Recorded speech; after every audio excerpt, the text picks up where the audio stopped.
Welcome to Soldier Feed. Today, Rob O'Neill takes us inside his first deployment to Iraq, where chaos forced SEAL Team 6 to reinvent how they fought, and where he learned what taking a life really means. Let's talk about Iraq. Iraq again was one of those things where I hadn't been, and I knew it was more dangerous than Afghanistan at the time, because foreign fighters had realized it'll be easier to kill Americans in Iraq because we can get there a lot easier than to go to Afghanistan, and they had learned our tactics. They knew what we were doing. They knew that one of our tactics was if there's an open door, we're going to run into it, because a lot of this stupid, not stupid, but just arrogant special forces, not special forces, all of us, there's going to be a fight anyway. Let's just get it over with. That was the mentality at the time. Al Qaeda knew that. So leave the door open, have machine gunners inside, and then just drill the first 4 guys in the room. They did that. And so we went over there. Our Army counterparts took some pretty heavy casualties, and that's when we kind of started to learn that one of the worst things you can, and nothing on them, those guys are complete studs, but one of the worst things you can say when you're running a team is, well, this is the way we've always done it. It's like, wait a minute, why are we running in there? How about we stop? Why don't we just clear the room from the door? We invented combat clearance.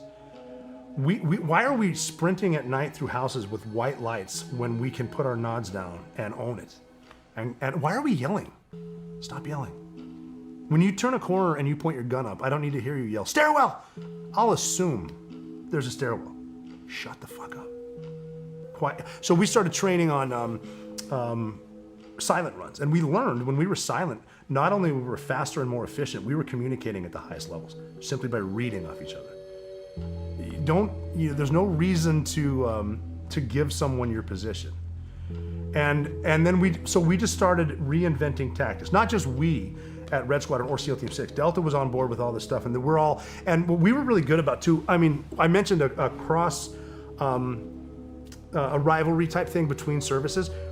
That wasn't us or Delta. We would cross-train with each other. And then most importantly, the guys that just got back would debrief the guys about to go over. And we would take them on, even when when we're leaving our relief squadron, we would take them on a shakeout op. Like, here's what we're doing, here's how it works. Everything from intel to workout schedules to here's what you should do, and here's the dangerous part, here's what we're looking for. We did a lot of that stuff, and it was everything from snipers realizing that they're climbing the roof. So I'm not saying I agree with this in Iraq, but I don't need body armor. I need to be light. I don't need this many magazines. I haven't shot that much. But again, too, be careful what you wish for. I had a sniper of mine that I was telling him, because he's climbing every building, and he's the first one out there leading the patrol, and we're doing, we realized that you don't need to land on the X. Land over here, we'll walk in. And when they figure that out, we'll take motorbikes in, and then we'll walk in. I had one sniper that I was saying, we had an argument at 6. I was a sniper at 2, but then I said, you can be an assaulter or a sniper at SEAL Team 6. And I said, I want to be an assaulter. My joke was, and again, joking, but not seeing the future, I said, I know snipers are going to kill more people, but I think assaulters are going to kill more famous people. You said that? Yeah. It's a joke. It's like the thing with my mom. We're not doing anything. Snipers will kill more people. Assaulters will kill more famous people. Damn, talk about throwing some shit out into the universe. That's what I'm saying. So we had this one sniper, and he got to the point, I think, where he was carrying one mag of 5.56. He loved the 5.56 with the 14-inch upper, and then one mag in a harness, and like no water. Like, that's his loadout. That's it. And I'm like, dude, I know I know our plan is to only be here during one cycle of darkness, but eventually you're gonna want more bullets than that. And I think our last gunfight on that trip to Iraq, we were in a weird gunfight, and this snipes were up top, and he was blasting out. And my nickname was Nizro, Navy SEAL Rob O'Neill. Nizro. That's so my friends at the bar could yell, "What up, my Nizro?" And he yelled down. He goes, "Nizro, I need a mag." And I said, "No, dude, I told you to carry more bullets." And he literally goes, "Come on!" I can still hear him screaming. But we were learning stuff like that. We learned you don't need to rush through.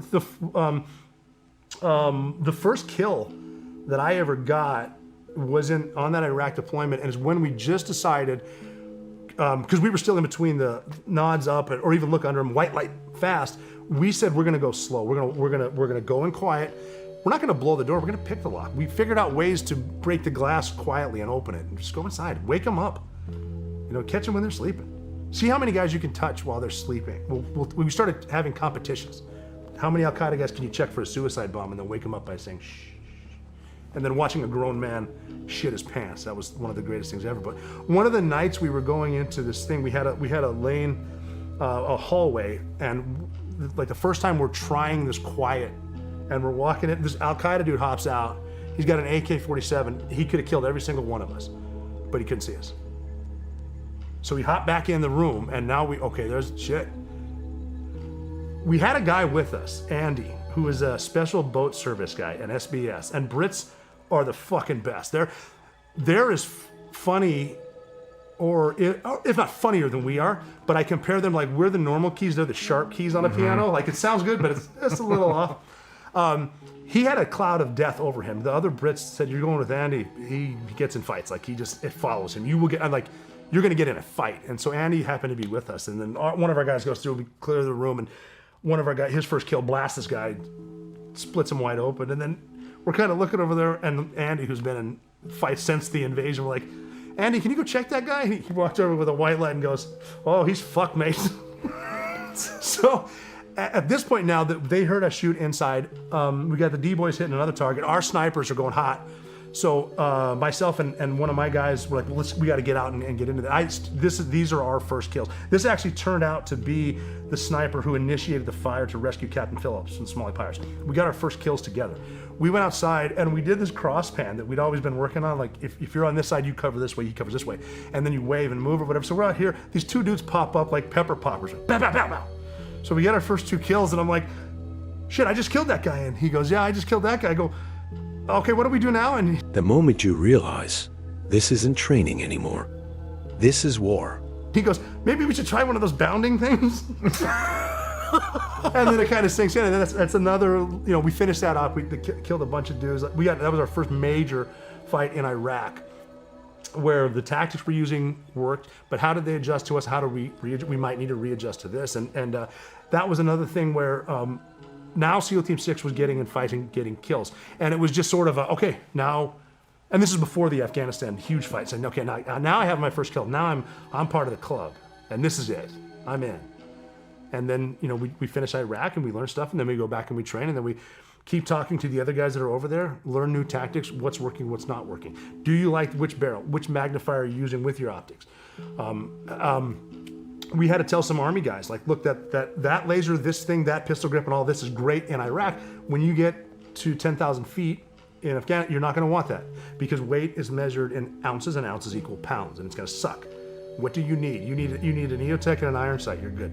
That's it. So that was Iraq. So we bounced from Afghanistan, Iraq. I was part. My 4th deployment was. We called it the deployment that never was, because we had, so the commander of SEAL Team 6 just got us authorized. For some reason, we were not authorized to fight the Taliban in Afghanistan. We were supposed to go only after Al Qaeda. Really? Yeah, it was weird. It was, and it makes sense, sort of. You want to just send the Tier 1 guys after the Tier 1 targets, but we're getting bored and there's a lot of fighting in Kandahar. So they authorized Team 6 to start targeting Taliban. That's when Blue Team went in there and just fucking crushed them. Got in fights like epic shit that you can, there's books out there, Mob 6 by Chef, that's fucking amazing. He's just a fucking stud. And so our group they wanted to all go to Afghanistan to include the head shed. So the bosses, the CEO of the whole team, and they're all there. And they sent like a troop of us. 15 dudes to Iraq. And our boss, his name is Rich Davini, and I can say that because he's made himself public stud too. He was a guy that taught me nobody ever worked for me, they work with me. And he agreed to work for Delta. Like a lot of arrogant team guys wouldn't want to work for them, but he's like, you know what, if we're gonna get work, it's gonna be for them, because like it or not, the Army runs the show. So we started working for Delta. And it happened to be during the surge, the awakening, when McChrystal realized if we start killing Al-Qaeda, which are Sunnis that are hijacking Sunnis, we can get them to rise up and help us, and we can win this war. And they did. Guys like Stan McChrystal, Bill McRaven, they were on the right track, and they were, I would follow those guys to hell. But we started hitting those targets on basically kill missions every night. And we were to a point where if we only killed 11 dudes, it was a waste of our time. No shit. Yeah, it was insane. We're targeting Al-Qaeda in places where they've never seen guys like us. Like even we learn how to interrogate people. Like you get a cocky Al-Qaeda guy. It's like I've seen Americans before, and you say, "Really? Do they look like me?" And they kind of look at your tattoos. I had a demon hunter patch, a beard. Like, I'm not here by accident, my friend. I'm here for you. Like, just fucking awesome shit. Psychological warfare. And we called it the deployment that never was because everyone's in Afghanistan from our crew, and they're fighting, and they don't give a shit about us. So as long as we keep doing this, it's on. And that was, I think the Iraq war was completely fucked up, but that was one of the best summers of my life because at the time, we were warriors, and that's what we're here. We're here to kill you. Yeah. And we fucked them up. We didn't have one of our guys hurt. I don't know how many kills we got, but it was guys like Rich that were running the team. Like we would hit a target, and because of the intel on target, the battlefield interrogation, we would hit a follow on target. So it's like, and so we would go up with Rangers, and I love working with them because they're obviously capable of doing all this, but they generally would put like a machine gunner, and they're kind of blocking as we hit the point target. Once you hear the Rangers going hot, and Rangers know like two things: ruck hump and fucking kill it. So they're just awesome guys. Obviously they're better than that. I love Rangers. But once you hear them outside, like you hear the 240 going hot, it's like, okay, it's a fight. So we would go from house to house, and we're getting kills in every room, and we're doing a quick a quick brief to the boss. Like, okay, here we got to hit this building right here. And I think I'm talking too fast. I talk fast it is, and I look at Rich and said, all right, you know what, sir? I'm sorry, you're in charge. And he looked at me and said, oh, make no mistake, I'm not in charge. I'm responsible. And that's a great fucking leader right there. Yeah. And so we would do that. We had missions where so you would go hit a house, you would do an interrogation, and then immediately from there do a depending on what we follow-up. found, but we generally found the guy we were looking for in the first house, or someone that knew who was there was one guy, and you've been to Iraq. It's a fucked up place too. We were going after a guy called like Mullah Muhammad One Arm, because he's a mullah and he's got one arm. We grabbed a mullah, pulled him back. His name was Mullah Muhammad One Arm, but he was missing the wrong arm. There was another one. We grabbed the wrong guy. Holy shit. But we would do stuff like the way that it worked for us is we started in Al-Assad out west, and we were hitting targets up into Syria. And then we cleared it to, we got into Fallujah, got into Ramadi, got into Baghdad, north of Baghdad. And it's not just us, but we're working with the Army, with the Air Force, with the Marines, and we're getting shit done, and we're really winning this war. And like there were times too, what I love about special operators is they really know how to solve problems. They came to us with, there was a problem, north of Baghdad. I think it was called Bakuba, whatever. But it was a peninsula, and it was a small peninsula, but it hadn't been touched since the invasion in 2003. So this is 2007. This place hasn't been touched because there's 19 Al-Qaeda guys there, and they're IED makers. They're improvised explosive device makers. We haven't gotten to them because there's one road in. Yeah. No one wants to drive that road. They're going to blow you up. We're not going to carpet bomb them because there are so many innocent civilians there. And you do have certain collateral damage, but we're not going to kill that many innocent people. Plus, they're getting bullied by Al-Qaeda, tortured. Like, we can't fast rope. They're going to shoot us down. So they came to us and they said, can you guys solve this problem? And being Navy SEALs, we're like, well, yeah, it's going to suck, but we can swim in. And it's not a swim like a Bud's ocean swim. It's like a swampy, shitty, nasty, whatever. And, there's water in Iraq, and people don't realize that. But we did, and we went in with 17 SEALs and 2 dogs, 2 Malinois. And they're important to the story because we got in there, immediate gunfight, but we cleared 10 houses. We killed all 19 guys. Didn't hurt one woman or child, and then we left. Swam out. The next day, the locals woke up. And, they're the usual terror reigned by these Al-Qaeda fucks. But now there's no one. They're dead. They're gone. and they had a block party. So we have assets above, and they're watching this because you want to see who, you know, I'm not going to give away tactics, but you want to see what happens after for follow on it. And there's this block party going on. The block party got so big. A reporter from Baghdad, a newspaper reporter from Baghdad went up there and interviewed the people in the houses that we had taken down and asked who came last night. And the headline on the newspaper said they were ninjas and they came with lions. No shit. Yeah, fucking lions. How cool is that? That's pretty badass. Yes. So, but that's what we did for that. We got. I mean, watching. I was, you know, just proud of my guys. That's when I realized that right now, and this is probably me just being arrogant. Right now, Red Team is the finest fighting force in the world. There's no one that does. I mean, obviously there are guys that do it like that, but I'm here. I see it now. This is my bubble. But I fucking love these guys. Yeah. And I think that was the most combat that we'd ever seen, and that was that 2007 deployment to Iraq. Damn. How long are the deployments 4 months. over there? 4 months? Yeah. And you guys were just hitting it every night. Yep. Son of a bitch. We were in places where we put up makeshift tents to sleep, like not like, but I mean, it's not secure. Like there's concertina wire maybe and some Iraqi guards. Like you could be in it every, you know, but then like no internet, no TVs. The chow hall is a mile and a half away or whatever, and there's nothing to do. Like I remember guys singing. I learned the Cincinnati Bengals fight song because I was sleeping in between two dudes from Cincinnati. Still know it. Let's go into a little more detail. So you swam in. Yeah, which I mean, I wouldn't. It's not so much even a swim. It's just a really shitty swamp where you're grabbing the dogs by their handles and just inserting to, like you get under palm groves and the big grapes with the huge rats running across it. Yeah.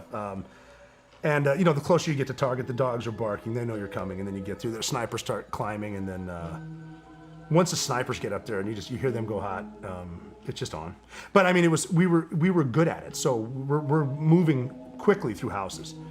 I mean, not too, but like we're killing dudes in houses, clearing one man in, blast him, and then move down the thing, and you're killing other dudes. And at the time, it's cool. Yeah. You know, the further you get away from that, it's, you know, you start wondering what you're doing. Yeah. Does that bother you? Yeah, oh, yeah. There are certain guys I think about. There's one guy in particular that I think about that I killed. He was the second guy I killed in this house. I entered the house, killed the guy in the front. I went into a bedroom. I did a one-man entry because I'm an idiot. And there was a guy that was in bed with his wife, and I gave him the courtesy of, calm down. You know, you're waking up. Just, you know, obviously a guy with a green face is in your room, and it's scary. Calm down. And there's a fucking AK-47 next to him. I'm like, come on, don't do that. And he went for it. I blasted him, killed him, and then his wife sees it. So I just shot this guy next to his wife, and you start to wonder, like, now the only reason I shot that guy is because I am in his house and we were born on two separate parts of the planet. Yeah. And I don't know him. And then the further you get away from it, it's like, what if we had met somewhere else, like in a coffee shop in France? Would we have shared a joke? Was he funny? Didn't matter. Damn. Yeah, I think I found the further you get away from war, the more it starts to sink in. That a lot of guys are killing each other because a lot of narcissists that are in charge have you do it. Do you think? I often wonder that too. Would we have got along? Or I know, it's crazy. I mean, I feel like I would have liked half of those people Probably. more than the people that I'm around. You probably right have a now lot at more home. in common You with know? them. It's crazy, isn't it? Yeah, it is fucking crazy. Yeah. It's insane to think about. Yeah. And I mean, because the humanity of it, people don't realize the humanity that. This is people in. These are dudes in their house with their families. Okay, he's going for a gun. He's got a gun. He's aiming at me. Now, is he protecting his family? And is he a carpenter? Yeah. That needs an AK because he lives in fucking Ramadi. And again, I think it's just because one thing I started, the more senior that I got, one thing that I disagreed with was patrol to contact and strike to develop. It's like, look, man, you're gonna go to a house and find someone with a gun and kill him because you went to it. You're in his house. I mean, I remember one of the things where I started to not turn, but like say no more. Was I went into the wrong house and I was in a swamp and I was walking across this white carpet and the only two people in the house were a woman and her 10-year-old daughter. And I looked down at their white carpet and I remember thinking, I understand why they hate us. Imagine someone doing that here, you know? Yeah. So I mean, it's the shitty thing is you get the more time you get to think about it, the more you think about it, and you start to realize like it's a big planet, but it's a small world, and you know, it's just a couple people sending us. I mean, he believed in his cause. I believed in my cause. That's where I was gonna go too. I mean, I don't know what the percentage of people that actually stand up for what they believe in, but I thought it was a lot bigger until 2020 came around, and then I realized, man, the majority of these fucking people are just sheep. Sheep. They will just do whatever they're told. Whatever they're fucking told. And they turn it. They turn it political. Yeah, and we're going up against the whatever percent. Let's just call it the top 1% that actually stands up for what they believe in, and it's just on the other side of the world, and they just believe something different than what we. That's do. what they believe it, and they just believe in their cause. I mean, yes, they're the bad guys to us, but we're also the bad guys to them. Yeah. I mean, they attack us because we're the great Satan. Yeah. And I like think about the crazy aunt you have at Thanksgiving dinner that is so religious that she knows everything. They're just like her. They just believe something else. Yeah. I mean, the more deep you get, it's frustrating. Yeah. Because you start to wonder who's calling the shots. But I mean, that's what we did. And like I said, at the time, 27, 30-year-old, 32-year-old, fucking bring it. I'll fight anybody here. And then you start to question. I mean, I've had guys say, "Do you think are we going to get past this? Like, are we going to be good? Like with life?" So, and that's and I think the PTSD comes with it, and that's real. It's unfortunate, and a lot of guys, and a lot of men and women went through a lot of shit because some politician told them they had to. You're absolutely right. I think that's why they recruit them young too. That's crazy. But even now thinking about Iraq, I could sometimes sit there and think, so Iraq, the fuck was that all about? I think about that too. I think it was all Halliburton. It was Halliburton. Someone's getting paid. Someone's getting paid for the anthrax vaccination, smallpox, all the vehicles that we left there, the shit we brought over, every single round, all the body armor. Someone's getting paid for it all. That's a big contract. Yeah. Well, I mean, Halliburton did what they were. Oh yeah, they were everything. They were the carpenters. They were the chefs. They were the trash people. They were the fuel people. They were the cleaning crew. They were everything. Every aspect of life in Iraq that was on an American base was put together by Halliburton, who was tied to Cheney. Yeah. So, but anyways, moving on. Yeah. Moving on. So where did you go after Iraq? So we did Afghanistan, Iraq, and then I did, the rest was Afghanistan. I'm trying to think of which ones I went to where. We sent a small team. So then it reversed. The majority went to Iraq because they got the debriefs on what we were doing. Now the fighting's in Iraq, so they sent a small group of us up to Bagram. And I'm talking a small group, 8 guys. And we were just, we had the ability to augment other groups. And if we went out on hits, which were rare, we did find some I-80 guys. We did get some shootouts there. Wintertime, Afghanistan, so not a lot to do. We got to know each other really well.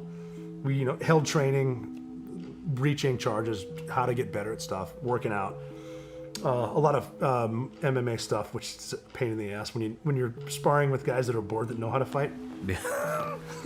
Because they just want to get after it. A couple things here and there. We wasn't very exciting, but we kind of did that. I'm trying to think of the other ones. This was Soldier Feed, a story about tactics, transformation, and the heavy truth that every soldier carries long after the war ends.